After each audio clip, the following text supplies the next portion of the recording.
Let's move on to a final short topic. It's a very short topic. 144,000 saints. Who are the 144,000 saints? Certain church goers say that it is we. Certain churches say that we are the 144,000.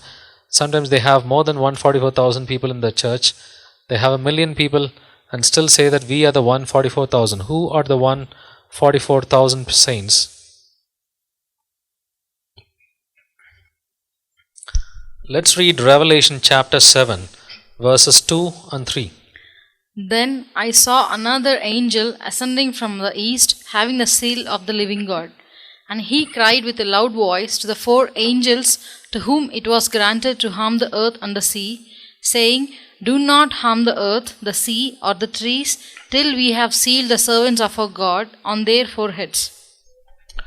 And here we have the servants of God who are sealed on the foreheads. So there are upcoming trumpet judgments. Before the trumpet judgments, God is sealing His people. And we know what the seal of God is. Yesterday we discussed about the seal of God. Holy Spirit is the seal of God. But how many people are sealed? And I heard a number, Revelation 7:4, and I heard the number of those who were sealed, 144,000 of all the tribes of the children of Israel. We have to look at this keyword, all the tribes. It doesn't say all minus one or all minus two. It says all the tribes. Revelation 7:5, we have the number from each tribe. Of the tribe of Judah, 12,000 were sealed. Of the tribe of Reuben, 12,000 were sealed. And of the tribe of Gad, 12,000 were sealed. And you have the other tribe names, 12,000 from each: Asher, Naphtali, Manasseh, Simeon, Levi, Issachar, Zebulun, Joseph, Benjamin. So we have 12 as a number. We have 12 tribes. But we missed two names. One is Dan. A whole tribe is missing. Dan is missing. Ephraim is missing. Ephraim's father name is there. Ephraim and Manasseh, they are brothers. Manasseh's name is there, but Ephraim is not there. If you want to know the reason, you can read Judges 17 and 18. If you read Judges 17 and 18, yesterday we discussed about Judges 17 during the second beast discussion. There was a guy called as Micah who was an Ephraimite, and he made idols, and Ephraim was one of the ringleaders in idol worship in the northern kingdom. And again the two calves made by Jeroboam, it was placed in Dan and Bethel. Bethel is a place in Ephraim. Dan and Bethel, Ephraim and Dan, these two guys are known for idol worship, and God took out the name of Ephraim. Ephraim is replaced with Joseph. But where is Dan? Where is Dan? The verse says all the tribes of Israel, isn't it? The verse says all the tribes of Israel. But where is Dan? Where is Ephraim? So, are they Israel people? We need to look at a few numbers. There is good amount of number system, and if in fact you research Bible, in fact one of the early ways in which I came into Bible was through number system. I found out a lot of formulas in Bible. Pi is there in Bible. Pi r square. We talk about pi. Pi is there in Bible. There is a perfect numbering system in Bible. If you look at the native languages, everything is divisible. Every verse, if you put numbers for the verses, every verse is divisible by 7 in the whole Bible. Every verse is divisible by 7 and the remainder is 0. And there is a scientist who researched it, and you can't duplicate the Bible. No one can put duplicate to the Bible, at least the original version, Hebrew as well as the Greek. There was a scientist called as Ivan Panin. He researched the Bible in the original, and he used the Greek number system, the Hebrew number system, and he was doing a lot of number related researches. And every verse, if you replace the words, if you replace each and every character with a number, you'll get a particular number. And if you divide it by 7, the remainder is always 0. No scientist, no supercomputer could put a duplicate to the original Bible. Maybe for the translations they can do that, but for the original Bible, which was written in Greek and Hebrew, this pattern is seen for every verse. This pattern is seen for every verse. And that's one of the initial ways in which I came into Bible, researching numbers and theorems in Bible. And this is again one more number, 144. 144. What is the meaning of number 12? Number 12 is the number of government. In the Old Testament, you have 12 tribes. In the New Testament, you have 12 apostles. What is the significance of this number 144? It's 12 into 12. It's a perfect governmental number. It's a perfect governmental number. And do we have this number anywhere else in the Bible? We have this number in Revelation 21:17. We have this number in 21:17. Then he measured its wall 144 cubits, according to the measure of a man, that is, of an angel. You have the same number in two places. 144 for the saints, 144 for the 144,000 saints, and again 144 for New Jerusalem. So, who are the 144,000 saints? It is a representation. It's a first fruits of the New Jerusalem. It is a representation. It is the first fruits of Revelation. Is not a book for the Jews. We need to remember the difference between Daniel and Revelation. Revelation is given to the servants of Jesus. Revelation is given to the servants of Jesus. Revelation had been given to the true Christians. It was not given to the nation of Israel. For the nation of Israel, we have the book of Daniel. And here, we don't really have significance with respect to Israel. Yes, Israel one day they'll accept the gospel according to Romans 11:26. And they'll all be redeemed by Jesus Christ. But here it is not referring to Israel, because a couple of tribes are missing. Dan is missing. Ephraim is missing. We don't have any justification for this, because the verse says all the tribes of Israel. If it says all the tribes of Israel, we need to have Dan here, and we need to have Ephraim. We have an excuse for Ephraim. We can say that his dad's name is there, but Ephraim, because of idol worship, he lost out his name in the book of Revelation. And 144 cubits, this is the measurement for New Jerusalem, the city of New Jerusalem. And this number 144,000, this is a representation of the New Jerusalem people. Let me also read Revelation 14:4. These are they which were not defiled with woman, for they are virgins.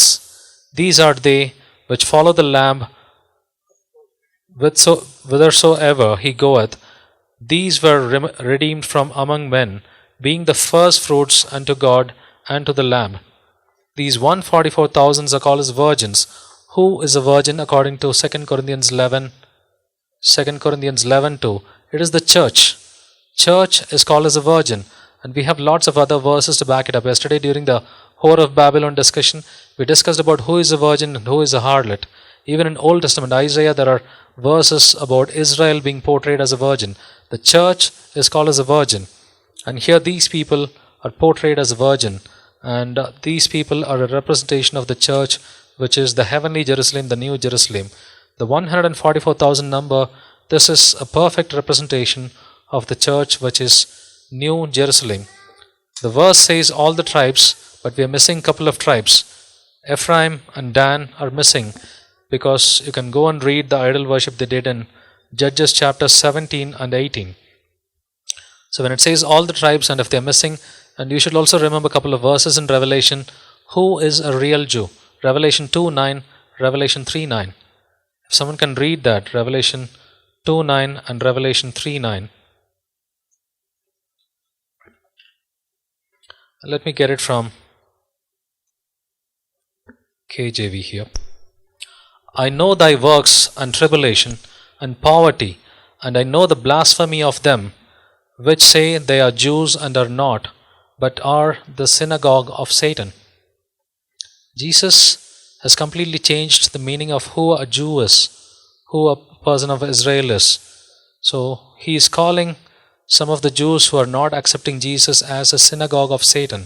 And the same statement is repeated in 3:9 as well in Revelation. Behold, I will make them of the synagogue of Satan, which say they are Jews and are not. Jews who are not in believing in Jesus, they are not called as real Jews. Who is a real Jew?